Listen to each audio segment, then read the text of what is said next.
As a bridge connecting Europe and Asia, Turkey sits in between two worlds. While the Middle East is undergoing a dramatic transition, Europe is as calm as it has ever been. Should this peace be disrupted, the changes that would occur in the Balkans and the Black Sea would affect Turkey, and thus determine its geopolitical objectives in Europe. My name is Shirvan and welcome to Caspian Report. Although most of the landmass of the Republic of Turkey sits in Asia, its heartland surrounds the Sea of Marmara in the west. This area exists of mostly flat terrain and fertile plain that is home to a large community. The city of Istanbul, which has long played a central part in history, is home to nearly 15 million people and is the grand prize of the Marmara heartland. It forms the economic, cultural, and scientific center of Turkey. The location and shape of the Marmara Sea encourages trade, a singular political structure, and an extrovert culture. As such, Istanbul has historically functioned as the seat of power of empires. However, access to the Marmara Sea is restricted by the Dardanelles and the Bosporus Straits. In some places, the choke points are a few hundred meters across. This means that any power that seeks to reach the Turkish heartland must make an amphibious assault on the outskirts and then fight against a highly determined and well-equipped Turkish force that can resupply itself by land and sea. This is a nearly impossible task. Moreover, the Turkish heartland is also a trading hub. It links the Black Sea with the Aegean and from it the Mediterranean. But it also connects Europe to Asia by land. Thus, the Sea of Marmara grants the Turks significant influence to dictate the terms of trade over the Black Mediterranean seas as well as the European-Asian land passages. However, sitting at the nexus of trade does not mean that Turkey can unilaterally limit access to foreign powers. Such a decision would provoke foreign incursion against the Turks and nullify the commercial advantages of the Marmara Sea. By virtue of geography, the Marmara Sea is tied to regional interests. As a result, the Turkish heartland is capital-rich, politically unified and secure. On the other hand, regional disputes often directly and indirectly affect Turkey as well. These characteristics indicate that Turkey cannot afford a foreign policy that encourages indifference or isolationism. The country briefly experimented with an isolationist policy following World War I and the Great Depression when Turkey moved its capital to Ankara. However, by 1946, the Soviet Union had strengthened as much as Turkey had weakened. The former stationed troops on the latter's borders in the Balkans and the Caucasus, and it wasn't long before the Soviets gained influence in Iraq and Syria as well. As Turkey found itself surrounded by the Soviet Union, Ankara became increasingly anxious and joined NATO. In the process, it became a dependency of the United States. By the end of the Cold War, the Soviet Union disappeared from Turkey's borders, and in the ensuing power vacuum, new conflicts broke out in the Balkans and the Caucasus. For Ankara, the transitions of the 20th century demonstrate that stability is not set in stone, and that geopolitical vacuums of power accelerate dramatic changes that can overwhelm even the most formidable nations.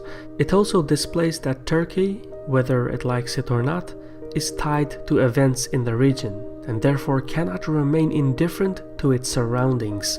In other words, Turkey must follow a proactive policy and block foreign powers from encroaching on its proximity.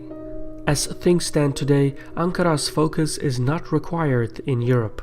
The Balkans is home to dozens of ethnicities.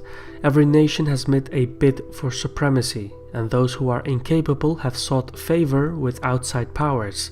Nearly every faction has disputes with another, and most groups are split from within. The result is a web of alliances and coalitions that has destroyed empires. Turkey has no appetite to sit in the middle of these bitter disputes. Plus, today the situation is as stable as it has ever been, since nearly all the nations of the continent are EU and NATO members. These Western institutions have provided the Balkans with stability, which has benefited Turkey. However, should this stalemate cease to exist, regional powers would be free to re-engage with one another. Just as the collapse of the Sykes-Picot Agreement has rendered the borders of Syria and Iraq invalid, so too would the fall of NATO and the EU destabilize the Balkans. In such a scenario, Ankara would be left with no choice but to act and fill the vacuum of power in its neighborhood before other rivals do. Elsewise, it would risk a repeat of the encroachment it experienced during the Cold War. In this context, the Balkans present Turkey with several contingency objectives. The Balkan Mountains in Bulgaria cross from west to east and join with the Rodopi and Rila Mountains. The steep elevation effectively detaches the southern portion of Bulgaria from the rest of the European continent and merges with the Marmara region. In historic relation, the flat terrain between Turkey and Bulgaria was known as Thrace. Meanwhile, during the Ottoman Empire, southern Bulgaria was designated as Eastern Rumelia, and it happens to host a significant ethnic Turkish population. Should for some reason the EU or NATO fall apart, Turkey would need to rapidly secure its western front and anchor itself against the Balkan Mountains. This could unfold in many ways. For instance, Ankara could either reach an understanding with Sofia by economic or diplomatic means, which would require time and patience, or the Turks could outright seize the Bulgarian capital by mobilizing the military along the Maritsa River to Sofia. Regardless of how the situation unravels, considering the history, geography, and demography, securing southern Bulgaria is a vital geopolitical objective for policymakers in Ankara. What happens next depends on the post-NATO environment. If there is no significant adversary in the west or north, the Turks can stop in Bulgaria. However, should a new rival power emerge in the region, then Turkey will need to act accordingly and acquire an additional buffer zone. At this point, the most obvious procedure would be to move further north and secure the Danube Valley lodged between Bulgaria and Romania. Here, Turkey needs to fortify itself against the geographic elements in the region. 2 points are necessary in this framework. In the north, where the Carpathian Mountains meet the Black Sea, the adjacent Danube Delta leaves a minor traversable gap near the city of Galat. This site, known as Bessarabia, allows a small concentrated force to hold off a larger body that seeks to travel south. It marks an indispensable defensive point against a northern power. If Turkey could manage to secure this gap, it would maximize its position against the numerically superior Russian forces. It would also allow Ankara to reap the benefits of the entire watershed trade of the longest navigable river in Europe. This would be a remarkable prize in its own right. Another strategic point is where Serbia, Romania, and Bulgaria meet along the Danube. Here, the Carpathian and Balkan Mountains encroach on the river and form a strategic canyon known as the Iron Gates. Whoever controls this site will restrain the advances of any Western power. In addition, the Turkish Navy could use the Danube River as a supply line to sustain a military presence by the Iron Gates and the gap in Bessarabia. Altogether, this geographic layout is simply in favor of Turkey. Should NATO or the EU collapse, then Turkey would have to figure out a way to secure the strategic points in the Balkans.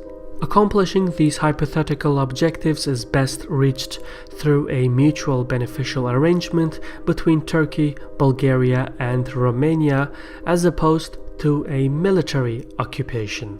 Taken together, the Carpathian Balkan Mountains, Bessarabia, and the Iron Gates, supported by the Danube River, would give Turkey a solid buffer zone against any adversary from the west and north.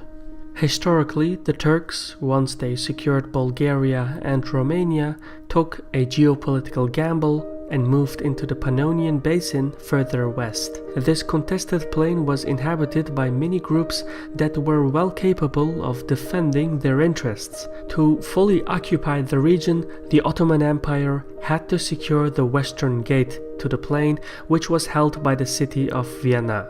After much struggle, the campaign ended in defeat for the Turks, but over time the locals of the plain also unseated the Austrians. So, to avoid the rhymes of history, the Pannonian Basin is best left as it is.